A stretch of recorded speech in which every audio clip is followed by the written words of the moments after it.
Granola is something I really love to keep on hand. It has make the perfect breakfast when I just want something light but still nutritious to keep me going. And of course, it is also make a great snack to graze on during the day in between meals and that kind of thing. And when you make your own homemade granola, you know exactly what goes into it and you could choose the ingredients that you love the most. So that's what we're doing today. Today I'm gonna show you how I like to make my homemade granola. So I'm using old-fashioned oats for this granola. For the nuts, I'm using almonds and peanuts. Also using some pumpkin seeds. I like to add some ginger to my granola, some dry coconut. For the sweet element, I like to use raisins or sultanas. And you know me, I must spice it up, so I'm using some cinnamon, tonkabean, and nutmeg. I also like to go into tubs of bayleaf powder. And I have a video showing you how to make this, so I'll link that in the video description. Now first I want to slice some ginger. And I prefer to slice it rather than grate it, because you get little ginger flakes in the granola rather than small clumps of ginger. I'm just gonna cut this up a little bit, rock chop with a knife, and that way I get some nice pieces of ginger in my granola. Of course, I know not everybody will be a fan of this, so if you don't like ginger, just leave it out. I also cut in some very thin slices of dried coconut. Now again, some real thin strips with my knife, but if you can't achieve that with the knife, you can also use a vegetable peeler and I'll give you some very nice thin strips.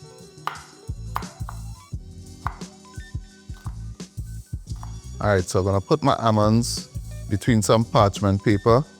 You can use a mortar and pestle to do this as well. And I'm just gonna break them up a little bit because I don't want whole almonds in the granola. I want like little bits. So as I said, you could use a mortar and pestle to do this, but this works just as fine. And of course, you don't want to do this too fine because you're not trying to end up with almond flour or almond dust. So I wanted to have some nice big pieces, sizable pieces. Doing the same thing with my peanuts.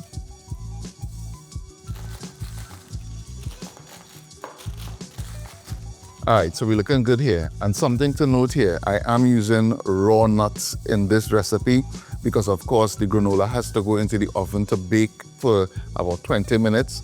So I wouldn't use roasted peanuts or roasted almonds for this. I would go with the raw nuts and they will get their toasting when they cook with the rest of the ingredients in the granola.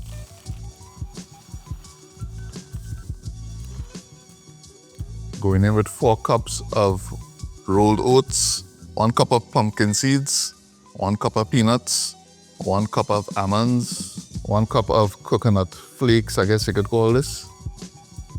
It's about 1/4 cup of ginger. Grating in about, I would say like 1/2 teaspoon of nutmeg.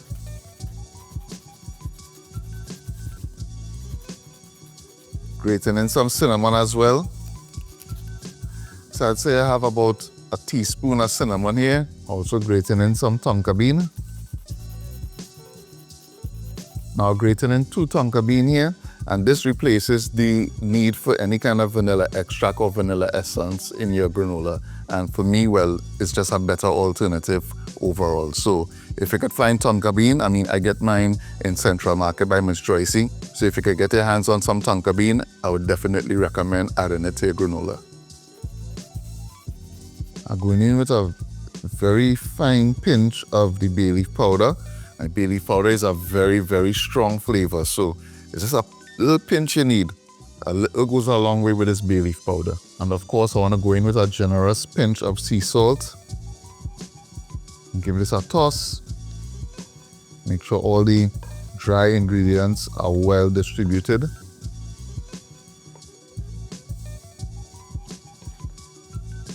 Now I want to add 3/4 cups of coconut oil. Give that a toss. Now I'm going in with 2/3 cups of honey. Give this a toss. Make sure it is well distributed.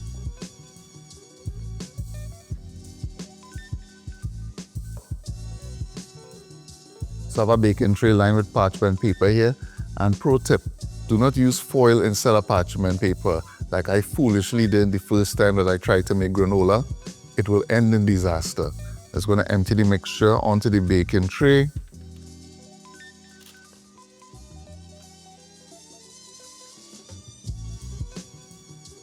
Alright, so now I just want to flatten this.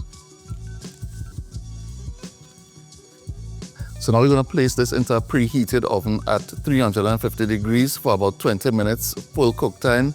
But at the halfway mark, around 10 minutes, we're going to go in and turn it, flip it, so that the other side gets to cook as well. So yeah, into the oven for 10 minutes first, and then we're going to toss it and back into the oven. 10 minutes later, and I find we're looking real good. As a matter of fact, I don't even think I want to put this for another 10 minutes because this oven like it real doing its thing. So I'll keep monitoring it to make sure that it doesn't burn. But at this point, I want to add my sultanas. And the reason why I didn't add them in earlier is because I did not want them to burn. So put those there, put that in there, give this a toss.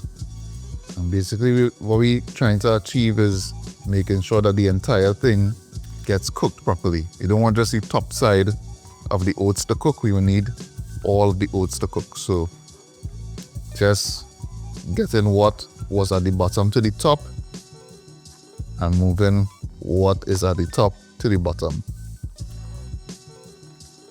So I'm gonna pop this back in the oven for 5 minutes, and at that 5-minute interval, if it looks like it's done, then we're done. If it looks like it needs a little more time, I'll pop it back in for another 5 minutes, and that will bring us to the full 20 minutes.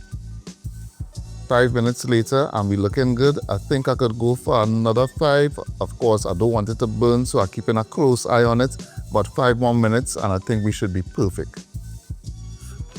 All right, that is it there. 20 minutes, we're looking good.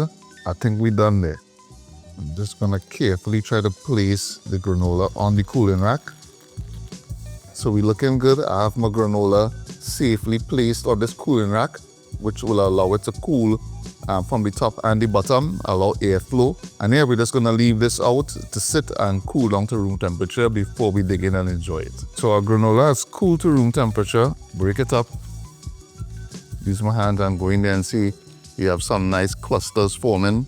This for me right here is a perfect morsel. You get a little bit of everything there, you know, you get the spices coming through, you get the little spicy kick from the ginger, the coconut, nice texture, nice flavor, a little pepper sweetness from the sultanas as well as the honey. And then that salt, a little sea salt on top there. Yeah, real nice balance of flavors and textures here. So this is my perfect simple breakfast here. A little bit of yogurt, some fresh fruit, and some granola. Can't go wrong. You could go and get store-bought granola and make this, but where's the fun in that? You literally get to create your own version of granola just the way that you like it. So you can hit me up in the comment section below and let me know how you would make this your own. Like what type of nuts you would use, what grains you would use, what little tweaks you would add to this to make it your own. Let me know in the comments. If you like this video, please give it a thumbs up and give it a share. I will post a link to the full recipe in the video description, so look out for that. If you're not subscribed to the channel, please take a moment to do so. And as always, thanks for watching, and I'll see you in the next one.